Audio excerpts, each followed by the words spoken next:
Öğrenme verimliliğinin yükseltilmesini hedefliyoruz. Öğrenenleri zamanda seyahate çıkaracağız. Zamanda seyahat nasıl olacak? Warp Drive mı yapacağız? Şimdi gözlerini kapat ve çocukluğunda güzel anıların olduğu bir noktaya git. Bu hiçbir zaman bitmeyen bir yolculuktur. Fakir seyyahların yolculuğu. Uygarlığın sıfır noktası.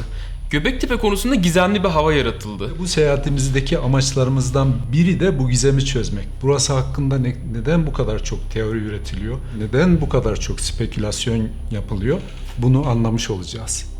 Ben en çok da Avustralya yerlileri ile Göbekli Tepe insanı arasında bağlantı kuran şu sembolü özellikle görmek istiyorum.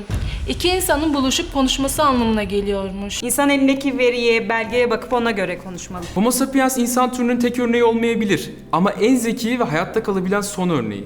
İşte burada insanlık tarihini değiştiren dönüm noktasındayız. İnsanı onu diğer canlılardan farklı kılan iki temel özelliğe sahip. Birincisi korunma, barınma ve beslenme gibi temel ihtiyaçları için alet geliştiriyor ve stratejik olarak grup davranışı gösteriyor. Yani işbirliği yapıyor. Bu menton çıkıntısı diyorlar ama yani çene sivrisi diyelim biz buna. Buna dayanarak Emine'nin Homo sapiens olduğunu söyleyebilir miyiz? Alın lobları biliyorsunuz insanın düşünsel kapasitesini gösteriyor, zihinsel kapasitesini gösteriyor ve plan yapmayla ilgili bir Stratejik düşünme. Belki ileride fosil olarak da buraya gelebiliriz. tabii bekleriz.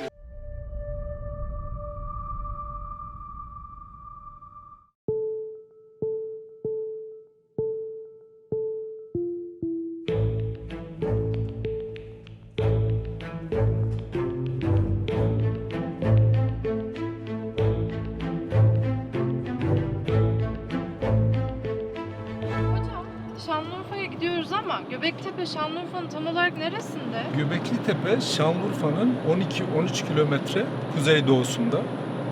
Güneyden bakarsak Harran Ovası'nın hemen bitiminde tarihi adıyla Bereketli Hilal adı verilen bölgenin en kuzeyinde. Bu bölgede yer alan Öğrencik Köyü'nün 2,5 kilometre kuzeydoğusunda. Hatırlarsanız bölgeyi Google Earth ile incelemiştik. Bir seri kıvrımlı dağın 779 metrelik en tepe noktasında yer alıyor. Ve toprak dolgu. Diğer tepelerde böyle bir şey yok.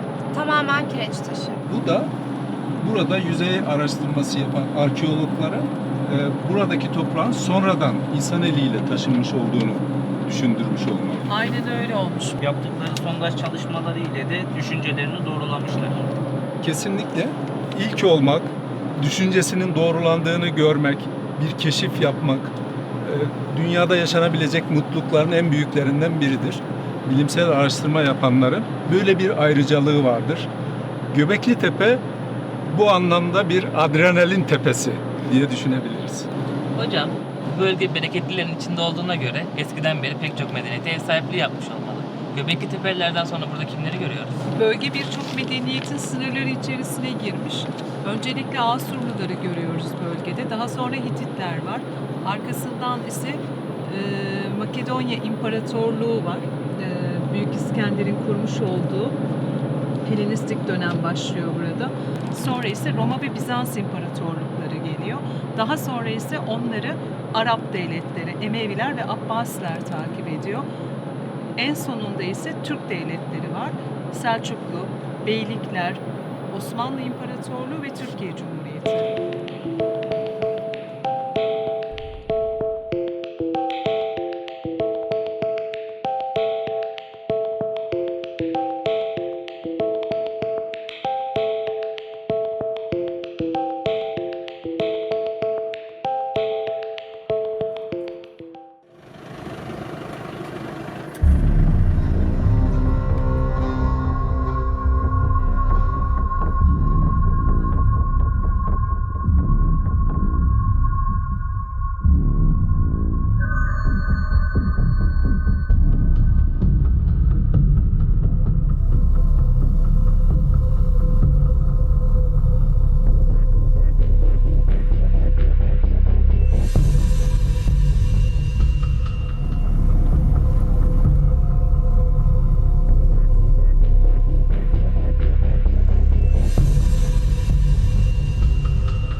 Uzun bir yolculuktan sonra nihayet Göbekli Tepe'ye ulaştık. Az sonra kazı alanına girip araştırmamıza başlayacağız. Gelirken biliyorsunuz bu Göbekli Tepe'yi Adrenalin Tepe diye nitelendirmiştik. Şu anda bende heyecan zirvede. Göbekli Tepe ne zaman ve kim tarafından keşfedildi? Chicago ve İstanbul Üniversiteleri tarafından yapılan yüzey araştırması ile Göbektepe arkeolojik buluntu yeri olarak saptandı. Ancak kazı çalışmaları başlamadı çünkü mezar yeri olduğu düşünülüyordu. Esas keşif 1994 yılında Alman arkeolog Klaus Schmidt tarafından yapıldı ve kazı çalışmalarını o başlattı. Anlamadığım bir şey var. Bu alanı neden bir Türk değil de bir Alman arkeolog keşfetmiş ve kazmış? Ülkemizde arkeolog yok mu? İlk defa sana katılıyorum. Benim için de büyük bir gurur. Arkadaşlar, burası Türkiye'de arkeolojik çalışma yapılan onlarca yerden sadece bir tanesi.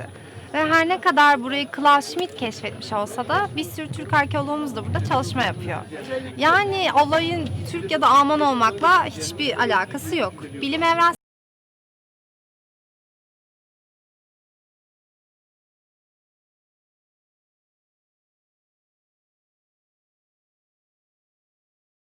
Kazı başladıktan kısa bir süre sonra buranın bilinen en eski yapılardan çok daha eski bir yapı olduğu saptanmış.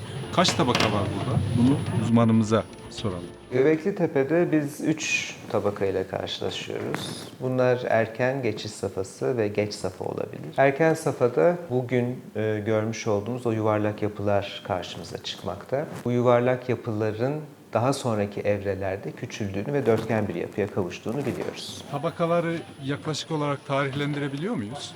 Yaklaşık olarak günümüzden 12.000, bu da milattan önce 10.000 yıl önceye kadar. Bunların artı eksi tabii ki değerleri olabilir. Yani 9.500-10.000'li yıl.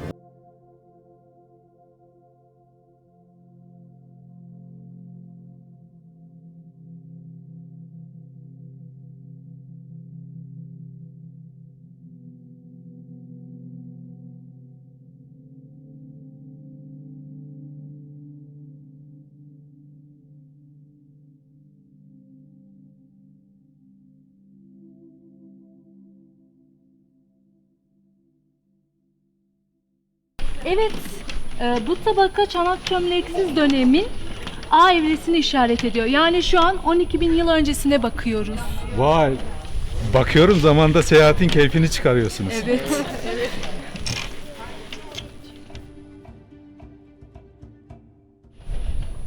Aysel, Avustralya yerlileriyle aborjinler de deniyor biliyorsun.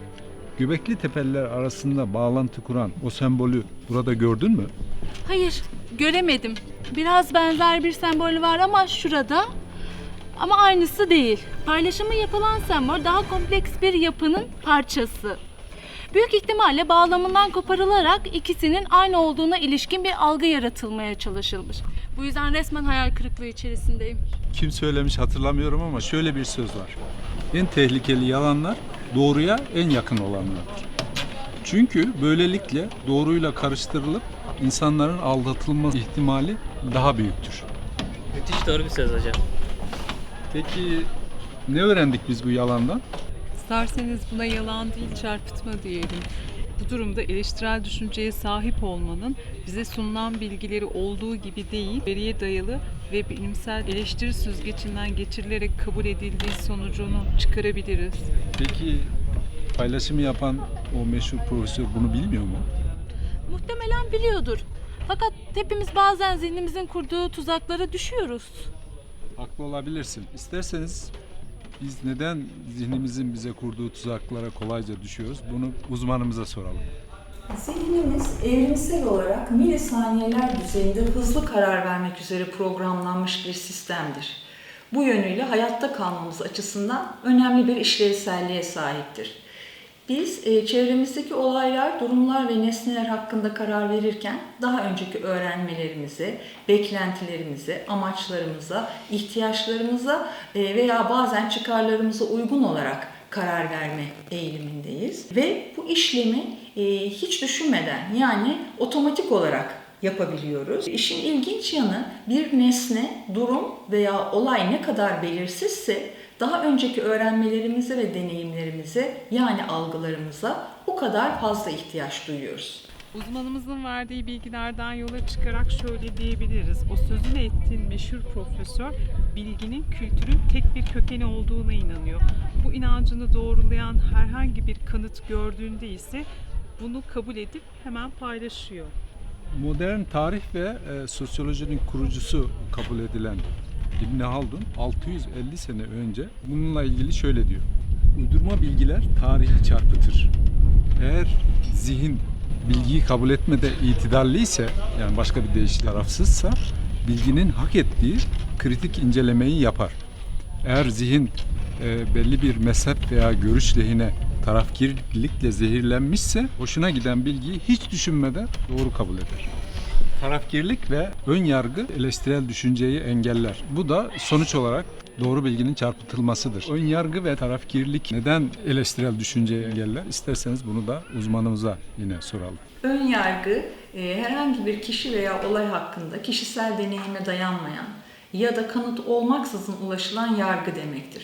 Böyle bakıldığında eleştirel düşünmenin ve eleştirel düşünmenin çok yaygın kullanıldığı bilimsel araştırmaların ve sosyal etkileşimin önünde ön yargının önemli bir engel olduğunu düşünmek hiç de sürpriz değildir. Günümüzde insan davranışlarını kontrol etmek ve toplumları şekillendirmek üzerinde çok etkili olduğunu bildiğimiz medyanın çok farklı türleri kolay ve hazır bilgiye erişimi sağlamakta. Ancak bunu yaparken kullandıkları bilginin bilimsel doğruluğu, kanıtlanabilirliği ve mantıksal analizden geçirilmiş olması gibi değerlere ne yazık ki önem vermemektedir. İşte bu nedenle Göbekli Tepe projesi kapsamında eleştirel düşünebilen tarihçilere ihtiyacımız olduğu kadar aynı zamanda çok farklı alanlarda eleştirel düşünebilen bilim insanlarına duyduğumuz ihtiyaç da şimdi çok daha fazladır.